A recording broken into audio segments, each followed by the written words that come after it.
Ready. हाँ जी, नमस्कार, स्वागत है। आज हम स्टार्ट करने जा रहे हैं यूरोप महाद्वीप के अंतर्गत यूनाइटेड किंगडम। कल हमने यूरोप महाद्वीप की पूरी आउटलाइन करवा दी थी और उसके साथ साथ हमने पूरे देश और राजधानियों के बारे में पढ़ लिया था। इसी यूरोप का एक पार्ट है यूनाइटेड किंगडम, तो इसको हम अलग से स्टडी करेंगे। तो आज की क्लास में हम यूनाइटेड किंगडम के बारे में पढ़ेंगे। यूनाइटेड किंगडम के अंदर आपने देखा होगा कि कई बार कुछ चीजें आपके दिमाग में रहती हैं। जैसे कई बार हमने सुना होता है कि ब्रिटिश द्वीप किसे कहा जाता है। तो कई बार क्वेश्चन आता है ब्रिटिश। जैसे हम भारत में हिस्ट्री पढ़ते हैं तो हिस्ट्री के अंदर हम कहते हैं कि भारत पर ब्रिटिश ने अधिकार किया, भारत पर ब्रिटेन ने अधिकार किया, भारत पर लंदन का अधिकार था, भारत पर इंग्लैंड का अधिकार था। तो आखिर ये इंग्लैंड क्या है, लंदन क्या है, ब्रिटिश क्या है, ठीक है, और यूनाइटेड किंगडम वगैरह क्या है। तो ये ब्रिटिश द्वीप क्या है, यूनाइटेड किंगडम का मतलब क्या है, यहाँ पर लंदन का मतलब क्या है, इंग्लैंड का मतलब क्या है। तो ये कई बार हमें लगता है कि ये सारी चीजें एक ही हैं। तो हम कहते हैं कि भारत पर ब्रिटिश का अधिकार था, भारत पर यूनाइटेड किंगडम का अधिकार था, भारत पर इंग्लैंड का अधिकार था, भारत पर लंदन का अधिकार था। तो आखिर इन सारे शब्दों का मतलब क्या है, तो आज की क्लास में हम इन्हीं सारे शब्दों के बारे में समझेंगे और विस्तार पूर्वक पूरा अध्ययन इसमें करेंगे। तो सबसे पहले देखते हैं यहाँ पर। तो सबसे पहले हम जो टर्म पढ़ेंगे वो है ब्रिटिश द्वीप, कि आखिर ब्रिटिश द्वीप किन्हें कहा जाता है। तो जब ब्रिटिश द्वीप शब्द आपके सामने आएगा तो इस ब्रिटिश द्वीप के अंदर इस तरीके का जब आप मैप देखोगे तो इस ब्रिटिश द्वीप के अंदर एक पार्ट आपको दिखाई देगा जिसे कहा जाता है इंग्लैंड। तो सबसे पहला जो बड़ा पार्ट नीचे से दिखाई देगा उसको कहा जाता है इंग्लैंड, और इंग्लैंड की राजधानी आपको आगे जाके मिलेगी। ठीक है, तो पहला इंग्लैंड हो गया। इंग्लैंड के बाद अगर हम देखें तो ये बगल में जो छोटा सा पार्ट लगा हुआ है इसको कहा जाता है वेल्स। तो पहला पार्ट हमें मिलेगा इंग्लैंड, और इंग्लैंड के बाद जो दूसरा पार्ट मिलेगा वो है वेल्स। तो इंग्लैंड के साथ जुड़ा हुआ वेल्स। इस इंग्लैंड के उत्तर में जाएंगे तो यहां पर मिलता हमें स्कॉटलैंड। तो तीसरा पार्ट हमें मिलता है स्कॉटलैंड। स्कॉटलैंड के बाद अगर आप इधर जाएंगे तो ये छोटा सा पार्ट जो आपको दिखाई दे रहा है इसको कहा जाता है नदर्न आयरलैंड, उत्तरी आयरलैंड। और इसी उत्तरी आयरलैंड के नीचे जो पार्ट हमें दिखाई देता है इसको कहा जाता है आयरलैंड। तो इस पूरे ब्रिटिश साम्राज्य के अंदर या ब्रिटिश द्वीप समूह के अंदर आप देखेंगे कि ये 5 ग्रुप आते हैं। तो ब्रिटिश का मतलब क्या होगा, एक कम्युनिटी, एक लैंग्वेज यहां पर जो आती है ब्रिटिश लैंग्वेज, उस बेस पर इनको 5 कैटेगरी में डिवाइड किया जाता है, जिसमें England, Wales, Scotland, Northern Ireland और आयरलैंड। तो इन 5 ग्रुपों को अगर हम एक साथ पढ़ते हैं तो इन 5 को अगर मिला दिया जाए तो बन जाता है हमारा ब्रिटिश द्वीप समूह। तो क्लियर हुआ ब्रिटिश द्वीप समूह। इसमें आप देखेंगे कि इनके सबके फ्लैग आपको अलग अलग दिखाई देते हैं। तो 5 ये जो देश आपको एक तरीके से दिखाई दे रहे हैं, 5 के पास अपनी स्वतंत्रता है, स्वायत्ता है। इसके अंदर हम जाते हैं, जब एक चीज और समझ लें कि जब हम इंग्लैंड, वेल्स, स्कॉटलैंड और नदर्न आयरलैंड तो इनको पढ़ते हैं तो इसको कह देते हैं यूनाइटेड किंगडम। यहां पर अगर देशों की बात की जाए तो केवल 2 देश मिलते हैं। एक देश है यहां पर यूनाइटेड, ब्रिटिश कोई द्वीप देश नहीं है, याद रखना। ब्रिटिश एक कॉन्सेप्ट है, एक लैंग्वेज के आधार पर बनाया गया कॉन्सेप्ट है। तो यहां पर इन 4 ग्रुपों को अगर हम England, Wales, Scotland and Northern Ireland को मिलाते हैं तो यहां पर एक कंट्री बनती है जिसको कहा जाता है यूनाइटेड किंगडम। तो यूनाइटेड किंगडम का अपना एक फ्लैग है। इसके बाद इनके ये राज्य प्रांत कह सकते हैं, प्रांतीय क्षेत्र कह सकते हैं, इनके पास अपने सेल्फ के कुछ राइट है। लेकिन जो गवर्नमेंट बनेगा, प्राइम मिनिस्टर बनेगा, वो आपका यूनाइटेड किंगडम में होगा। तो यूनाइटेड किंगडम का प्रधानमंत्री बनता है, ना कि इंग्लैंड, वेल्स और स्कॉटलैंड और नॉर्दर्न। यहाँ के गवर्नर्स वगैरह बनते हैं, मेयर्स वगैरह बनते हैं, वो इसको देखते हैं। और दूसरा जो देश हमें मिलता है वो कौन सा स्वतंत्र देश, यहाँ पर आयरलैंड। तो ये 2 पार्ट होते हैं। तो ब्रिटिश आयरलैंड आइलैंड्स के अंदर जाएंगे तो एक पूरे का पूरा ये जो पार्ट है ये आपका पार्ट कहलाता है यूनाइटेड किंगडम। और इसके बाद ये जो आयरलैंड है इसको हम अलग देश मानते हैं, तो ये आयरलैंड आपका अलग देश कहलाता है। तो देखते हैं पहले, सबसे पहले यूनाइटेड किंगडम में कौन कौन से क्षेत्र आते हैं। तो देखो ये पूरे के पूरे 5 द्वीप आपको दिखाई देंगे, 1, 2, 3, 4, और यहां पर जाएंगे तो एक 5वां द्वीप आयरलैंड। तो इसके अंदर ये पूरे का पूरा देखेंगे तो यहां पर आपको एक देश दिखाई देगा जिसको कहते हैं इंग्लैंड। ठीक है, तो यहां पर इंग्लैंड मिलेगा। इंग्लैंड के पास में जाएंगे तो यहां पर हमें मिल जाता है वेल्स। तो इंग्लैंड और वेल्स अगर इन दोनों की ग्रुपिंग की जाए तो इंग्लैंड और वेल्स की अगर ग्रुपिंग की जाए तो इस ग्रुपिंग को कहा जाता है यूनाइटेड किंगडम, और इसमें अगर हम एक देश और ऐड कर देंगे जिसको कहा जाता है स्कॉटलैंड, तो अब कितने पार्ट हो गए? वेल्स और इंग्लैंड का ग्रुप करना है पहले, फिर इस ग्रुप के अंदर ऐड करेंगे किसको? स्कॉटलैंड को। मैंने 4 पार्ट बताए थे यूनाइटेड किंगडम में। अब स्कॉटलैंड के साथ ये तो पूरे का पूरा एक आइलैंड है, इस आइलैंड पर 3 पार्ट है, वेल्स है, इंग्लैंड है और स्कॉटलैंड है। और इसमें अगर हम आयरलैंड के उत्तरी भाग को भी जोड़ लें, जिसको उत्तरी आयरलैंड कहा जाता है, तो ये 4 क्षेत्र मिलकर क्या बनते हैं हमारे? तो ये 4 क्षेत्र मिलकर बनते हैं हमारे यूनाइटेड किंगडम, जिसमें सभी की कैपिटल भी याद रखना है। तो इंग्लैंड की कैपिटल लंदन, वेल्स की कैपिटल कार्डिफ, स्कॉटलैंड की कैपिटल एडनबर्ग, और उसके अलावा नदर्न आइलैंड की राजधानी क्या मिलेगी? बेलफास्ट। और पूरे यूनाइटेड किंगडम की राजधानी भी लंदन है। अगर पूरे यूनाइटेड किंगडम की राजधानी पूछा जाए तो यूनाइटेड किंगडम की राजधानी भी क्या कहलाएगी? यहां पर लंदन ही कहलाएगी। तो ये 4 पार्ट, और अगर हम इसमें आयरलैंड को रखते हैं तो यहां पर ही आपका आयरलैंड है, तो ये आयरलैंड अपने आप में एक स्वतंत्र देश है। तो इन चारों के ग्रुप को, ये चारों का ग्रुप कहलाता है यूनाइटेड किंगडम। तो चारों का ग्रुप कहलाएगा यूनाइटेड किंगडम, और आयरलैंड यहां पर स्वतंत्र रहेगा। अगर यूनाइटेड किंगडम और आयरलैंड को भी मिलाया जाए, अगर यूनाइटेड किंगडम और आयरलैंड को भी मिलाया जाए तो यह बन जाएगा ब्रिटिश द्वीप समूह। तो ब्रिटिश द्वीप समूह में आयरलैंड भी आता है और यूनाइटेड किंगडम भी आता है। लेकिन अगर हम केवल यूनाइटेड किंगडम की बात करेंगे तो इसमें 4 क्षेत्र आएंगे, इंग्लैंड, वेल्स, स्कॉटलैंड एंड नदर आयरलैंड। इसके बाद दूसरा कॉन्सेप्ट आपसे पूछा जाता है जो है आपका ब्रिटेन। तो कई बार हमारे सामने शब्द आता है कि ब्रिटेन किसे कहा जाता है, तो इसी इंग्लैंड के यूनाइटेड किंगडम के अंदर एक छोटा सा कॉन्सेप्ट चलता है ब्रिटेन का। तो ब्रिटेन का मतलब होता है यहां पर पूरे का पूरा इंग्लैंड और इंग्लैंड के साथ जुड़ा हुआ वेल्स। तो अगर आप इंग्लैंड और वेल्स को काउंट करते, केवल इतने क्षेत्र को काउंट करते हैं, तो ये क्षेत्र कहलाता है हमारा ब्रिटेन। देखो यहां से पूरा लेंगे तो यूनाइटेड किंगडम, अगर हम केवल इंग्लैंड और वेल्स की बात करेंगे तो इंग्लैंड और वेल्स इन दोनों क्षेत्रों को कहा जाता है ब्रिटेन, और ये कैपिटल हम देख ही चुके थे। इसके बाद देखो, तो ये हो गया इंग्लैंड, यहां पर इंग्लैंड के बाद यहां पर आ गया था वेल्स। तो पहला पार्ट था इंग्लैंड और दूसरा पार्ट था वेल्स। तो आप बताएंगे इंग्लैंड और वेल्स दोनों को मिलाकर क्या कहा जाता है, तो आंसर आएगा कि दोनों को मिलाकर कहा जाता है ब्रिटेन।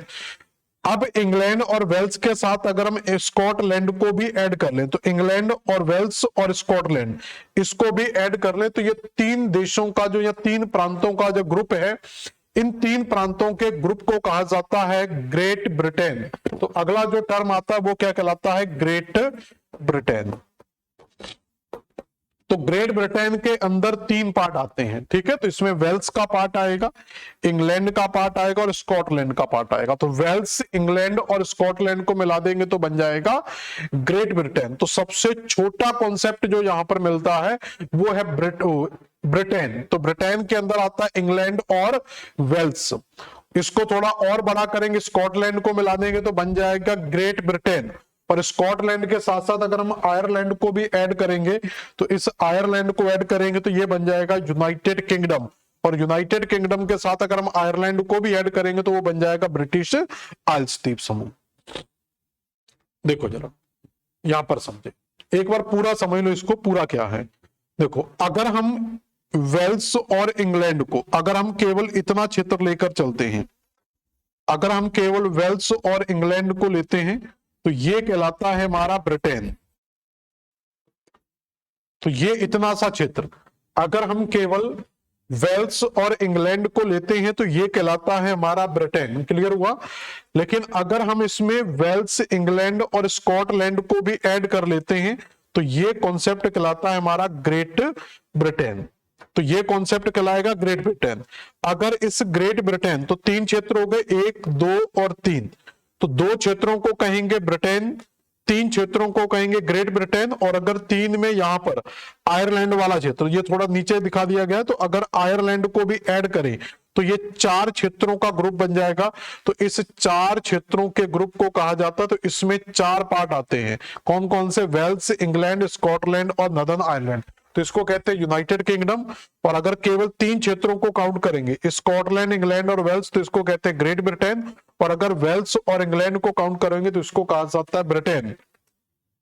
और अगर हम रिपब्लिक ऑफ आयरलैंड, आयरलैंड को भी ऐड कर लें, ये पूरे का पूरा आयरलैंड, तो ये रिपब्लिक ऑफ आयरलैंड बनता है, इसमें नदर्न आइलैंड को अलग रखा जाता है, तो ये बन जाता है हमारा पूरे का पूरा ब्रिटिश द्वीप समूह। क्लियर हुआ इतना सभी को? देखो, तो एक हो गया ब्रिटिश द्वीप, इस ब्रिटिश द्वीप के अंदर हम यूके को रखते हैं, और दूसरा इसके अंदर हम आयरलैंड को रखते हैं। यूके के अंदर हम 4 पार्ट को ऐड करते हैं, वेल्स को, इंग्लैंड को, स्कॉटलैंड और नदर्न आयरलैंड। अगर हम वेल्स और इंग्लैंड को केवल मिलाएं तो ये कहलाता है ब्रिटेन। अगर हम वेल्स, इंग्लैंड और स्कॉटलैंड तीनों को मिला दें तो ये कहलाता है ग्रेट ब्रिटेन, और चारों को मिला देंगे तो बन जाएगा यूके, और यूके के साथ आयरलैंड को मिला देंगे तो कहलाएगा ब्रिटिश आयरलैंड। क्लियर हुआ यहां तक कहानी सारी? ठीक है, स्क्रीनशॉट ले लो इसका एक बार।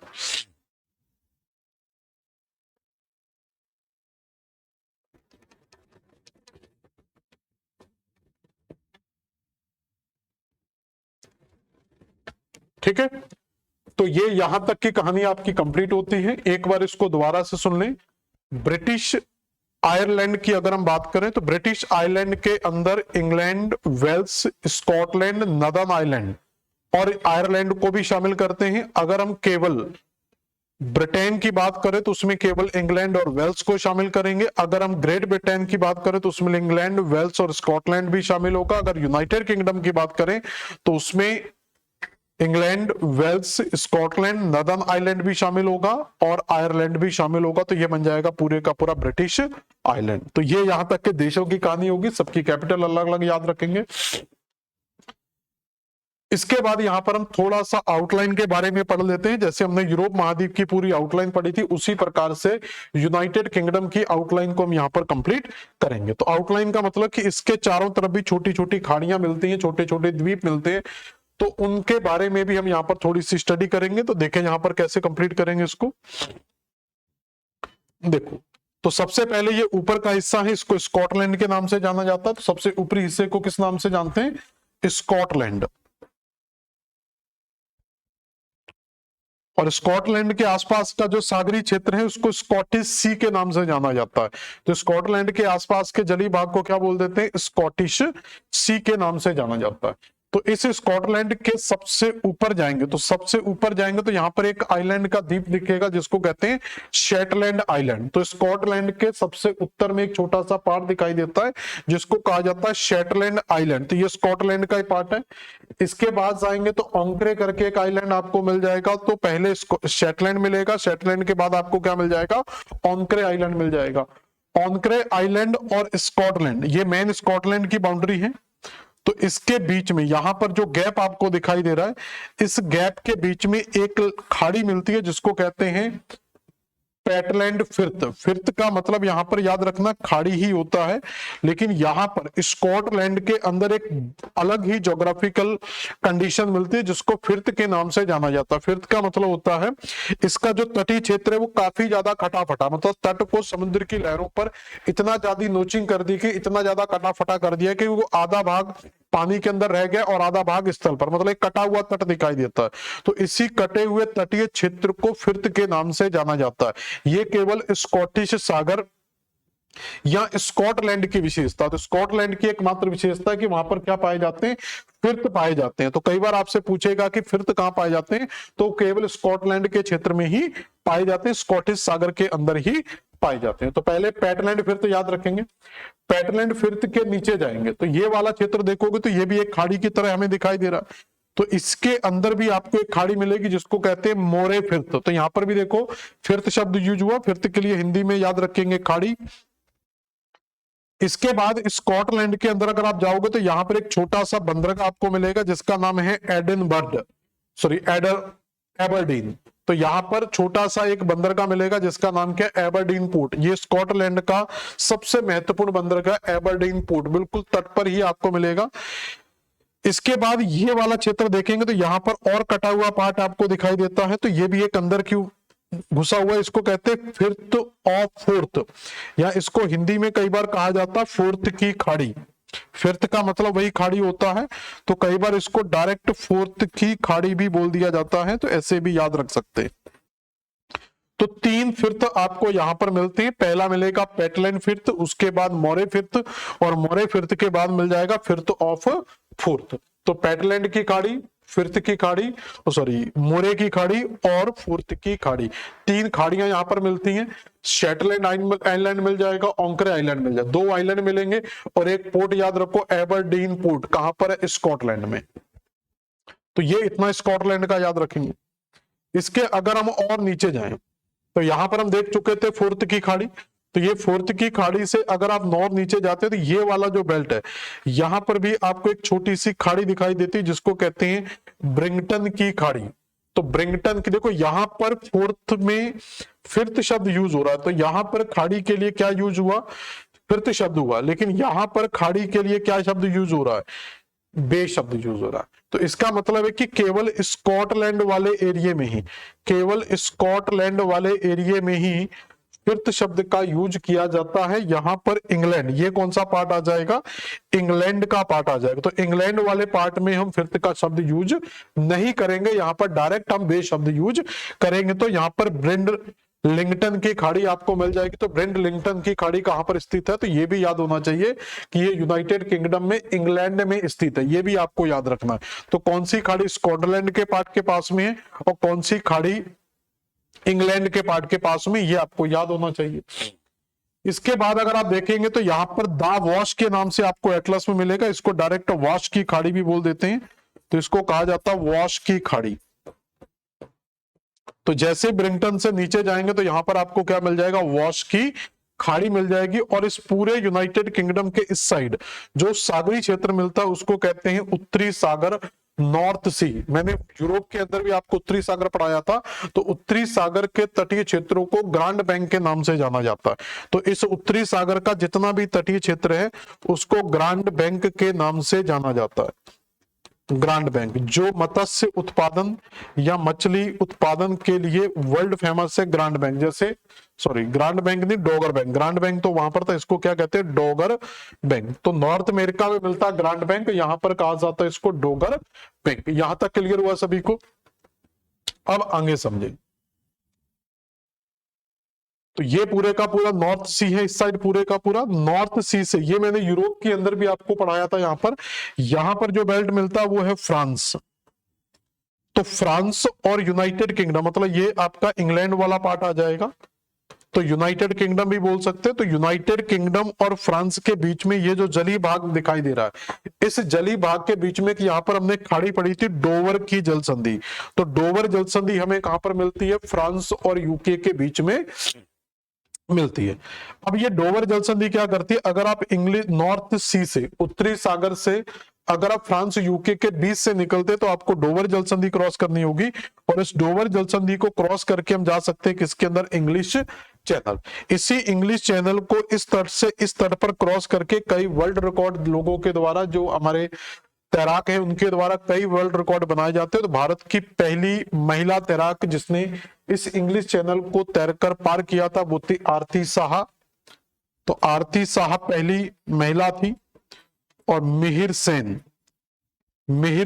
पहले पुरुष थे जिन्होंने इस इंग्लिश चैनल को तैरकर पार किया था। तो ऐसे वर्ल्ड लेवल पर भी कई रिकॉर्ड बनाए गए और वर्तमान में भी कई रिकॉर्ड इसमें बनाए जाते हैं। तो यही वो इंग्लिश चैनल है जिसको क्रॉस करके पार किया जाता है। तो डोवर जल संधि पूछा जाए कि किसको टच करती है या किसको कनेक्ट करती है, तो डोवर जल संधि उत्तरी सागर को इंग्लिश चैनल से जोड़ती है, या हम ये कह सकते हैं यूनाइटेड किंगडम को फ्रांस से अलग करती है।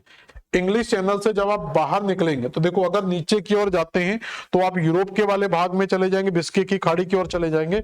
लेकिन हमें ऊपर की ओर जाना है, तो ऊपर की ओर जाएंगे तो एक सागर मिलेगा, सेल्टिक सागर। तो इंग्लिश चैनल को जैसे ही यूनाइटेड किंगडम की ओर जाएंगे तो एक सागर मिलेगा जिसे कहा जाता है सेल्टिक सागर। तो सेल्टिक सागर की पोजीशन याद रखेंगे, इंग्लिश चैनल के बाद आपको क्या मिलेगा, तो एक तरीके से ये कह सकते हैं इंग्लिश चैनल इधर और डोवर स्ट्रेट उत्तरी सागर और सेल्टिक सागर के बीच में स्थित है। अब सेल्टिक सागर से हम ऊपर की ओर बढ़ते हैं, तो ये इंग्लैंड है और ये वेल्स वाला बेल्ट आ गया आपका।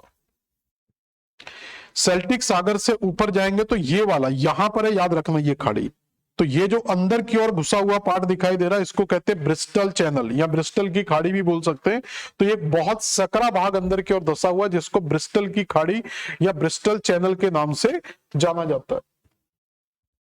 इसके ऊपर जाएंगे तो यहां पर आप देखेंगे तो ये जो अंदर की ओर धसा हुआ पार्ट है इसको कहते हैं कार्डिगन की खाड़ी। तो एक तो वेल्स के, देखो ये वेल्स का पार्ट है, ये आपका इंग्लैंड का पार्ट है। तो वेल्स और इंग्लैंड के बॉर्डर के बीच में क्या बनी हुई है, ब्रिस्टल की खाड़ी, या ब्रिस्टल चैनल किसके बीच में है, तो इंग्लैंड और वेल्स के बीच में है। और अगर आपसे पूछा जाए कि कार्डिगन की खाड़ी कहां पर है, तो कार्डिगन की खाड़ी वेल्स के पश्चिम है। तो वेल्स के पश्चिम में क्या स्थित है, छोटी सी कार्डिगन की खाड़ी स्थित है। ये वाला जो पार्ट है ये हम पढ़ चुके थे, ये आयरलैंड का पार्ट है। तो इस आयरलैंड, देखो ये पूरा पार्ट हो गया आयरलैंड, और इसको हम कह सकते हैं यूके, यूनाइटेड किंगडम। तो आयरलैंड और यूनाइटेड किंगडम की सीमा के बीच में आयरलैंड और यूनाइटेड किंगडम, या फिर हम ये भी बोल सकते हैं आयरलैंड और वेल्स। अगर पूरा बोलोगे तो यूनाइटेड किंगडम बोलेंगे, अगर इतना बोलोगे तो केवल आयरलैंड, और इसमें क्या बोलेंगे हम, वेल्स। तो आयरलैंड और यूनाइटेड किंगडम के बीच में बोल सकते हैं, आयरलैंड और वेल्स के बीच में बोल सकते हैं। तो यहां पर एक चैनल हमें मिलता है जिसको कहते हैं सेंट जॉर्ज चैनल। तो ये सेंट जॉर्ज चैनल जो हमें मिलता है तो ये किसके बीच में है, तो सेंट जॉर्ज चैनल किसके बीच में है, तो आयरलैंड और यूनाइटेड किंगडम के बीच में है, यहां बोल सकते हैं आयरलैंड और वेल्स के बीच में है। किसको अलग करता है, तो वही आंसर होगा कि आयरलैंड को यूनाइटेड किंगडम से अलग करता है। और किसको कनेक्ट करता है, तो दक्षिणी भाग में मिल रहा है सेल्टिक सागर। तो ये सेल्टिक सागर से चलेंगे और सेल्टिक सागर के ऊपर जाएंगे तो यहां पर आयरिश सागर मिलेगा आपको। तो सेल्टिक सागर से आयरिश सागर को जब आप कनेक्ट करेंगे तो किसके थ्रू करेंगे, तो वो है सेंट जॉर्ज चैनल। तो हम कह सकते हैं कि सेंट जॉर्ज जो चैनल है वो सेल्टिक सागर को आयरिश सागर से कनेक्ट करता है और आयरलैंड को यूनाइटेड किंगडम से अलग करता है। तो कनेक्ट किसको करेगा, सेल्टिक और आयरिश सागर को। और आयरिश सागर भी अगर आपसे पूछा जाए तो यूनाइटेड किंगडम और आयरलैंड के बीच में स्थित है। इतना कर सकते हैं। इसके बाद देखो, तो ये हमने देख लिया। तो यहां पर सेल्टिक सागर था, तो सेल्टिक सागर से जाएंगे सेंट जॉर्ज चैनल को क्रॉस करके कहां पर आ जाएंगे, आयरिश चैनल में। तो आयरिश सागर में, अब आयरिश सागर से जैसे ही आप बाहर निकलोगे, ये स्कॉटलैंड वाला पार्ट है और यहां पर नॉर्थ आयरलैंड का पार्ट है। तो स्कॉटलैंड और नॉर्दर्न आयरलैंड के बीच में एक चैनल मिलेगा जिसको कहते हैं नॉर्थ चैनल। तो नॉर्थ चैनल किसके बीच में है, तो स्कॉटलैंड और उत्तरी आयरलैंड के बीच में एक चैनल मिलेगा जिसको कहते हैं नॉर्थ चैनल। अब ये नॉर्थ चैनल किसको अलग करेगा, तो ये तो क्लियर दिखाई दे रहा है कि ये आयरलैंड को स्कॉटलैंड से अलग करेगा। और किसको जोड़ेगा, तो जोड़ने के लिए एक वाटर बॉडी है हमारे पास, आयरिश सागर। तो आयरिश सागर से हम बाहर निकलेंगे और जैसे ही बाहर निकलेंगे यहां पर एटलांटिक ओशियन हमें मिलेगा। तो कौन सा डायरेक्ट ओशियन मिल जाएगा, एटलांटिक ओशियन। तो आयरिश सागर से इस नॉर्थ चैनल से होते हुए कहां पर पहुंच जाएंगे हम, एटलांटिक ओशियन के अंदर एंटर कर जाएंगे। अब हम थोड़ा इस साइड ये वाले चैनल को कंप्लीट करेंगे और उसके बाद हम फाइनल अपने स्टार्टिंग पॉइंट पर पहुंचेंगे। तो यहां पर अगर आप इस साइड टर्न करते हैं, तो इस साइड टर्न करेंगे तो ये वाले क्षेत्र में देखोगे तो यहाँ पर 2-3 खाड़ियां मिलती हैं। तो इस जगह पर जो 2-3 खाड़ियां मिलती है उसमें पहली खाड़ी को कहा जाता है डोनेगल बे, और डोनेगल बे के नीचे जाएंगे तो यहाँ पर दूसरी जो खाड़ी मिलती है उसको कहते हैं किल्लाला की खाड़ी। तो डोनेगल की खाड़ी और किल्लाला की खाड़ी कहाँ पर स्थित है, हम कहेंगे आयरलैंड के पश्चिम में स्थित है। इसके और अगर आप नीचे जाएंगे तो यहां पर इस वाली जगह पर एक गालवे की खाड़ी मिल जाती है और गालवे की खाड़ी के नीचे यहां पर कुछ छोटी छोटी खाड़ियां और उनमें एक प्रसिद्ध खाड़ी मिलती है डिंगल की खाड़ी। तो ये 3-4 खाड़ियां आपको याद रखनी, ये आयरलैंड में स्थित है। तो आयरलैंड में सबसे पहले डोनेगल की खाड़ी, किल्लाला की खाड़ी, गालवे की खाड़ी और डिंगल की खाड़ी। क्लियर। और यहां से फिर वापस आएंगे, यहां से वापस आएंगे तो सेल्टिक सागर हमें मिल जाएगा और सेल्टिक सागर से सेंट जॉर्ज चैनल से हुए आयरिश सी और आयरिश सी। तो ये पूरा देखो इसकी अपने आप में एक आउटलाइन, तो ये अपने आप में एक आउटलाइन बन जाती है। और अब हम यहां से इस साइड जाने का प्रयास करेंगे। क्लियर हुआ इतना। अब देखो आयरिश सागर से नॉर्थ सी और नॉर्थ सी से हम इस साइड का कवर कर चुके हैं। अब नॉर्थ सी से फिर हम स्कॉटलैंड के बॉर्डर पर आ जाएंगे, फिर से हम कहा आ जाएंगे, स्कॉटलैंड के बॉर्डर पर आ जाएंगे।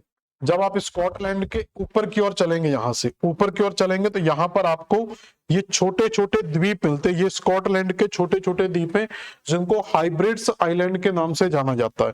तो अंदर वाले जितने भी द्वीप हैं उनको इनर हाइब्रिड्स कहा जाता है, और बाहर वाले जो द्वीप हैं इनको आउटर हाइब्रिड्स के नाम से जाना है। तो दो कॉन्सेप्ट याद रखना, इनर हाइब्रिड्स और आउटर हाइब्रिड्स। तो इनर हाइब्रिड्स अंदर वाले द्वीप हैं और आउटर हाइब्रिड्स बाहर वाले द्वीप हैं। और इसके ऊपर एक मिंच की खाड़ी मिल जाती है, और यहाँ पर एक मिंच चैनल करके भी मिल जाता है, लिटिल मिंच करके यहाँ पर एक चैनल मिलेगा। अगर आप चाहो तो एटलस में देख सकते हैं, तो लिटिल मिंच करके आपको एक चैनल मिल जाएगा, लिटिल मिंच चैनल इसके बीच में। तो इनर और आउटर हाइब्रिड्स के बीच में एक लिटिल मिंच चैनल हमें मिल जाता। तो ये हमारी यूनाइटेड किंगडम की आउटलाइन कंप्लीट होती है। इससे पहले हम यूनाइटेड किंगडम के सारे पार्ट्स को कंप्लीट कर चुके थे कि ब्रिटेन क्या है, ग्रेट ब्रिटेन क्या, ब्रिटिश आइलैंड क्या है, यूनाइटेड किंगडम क्या।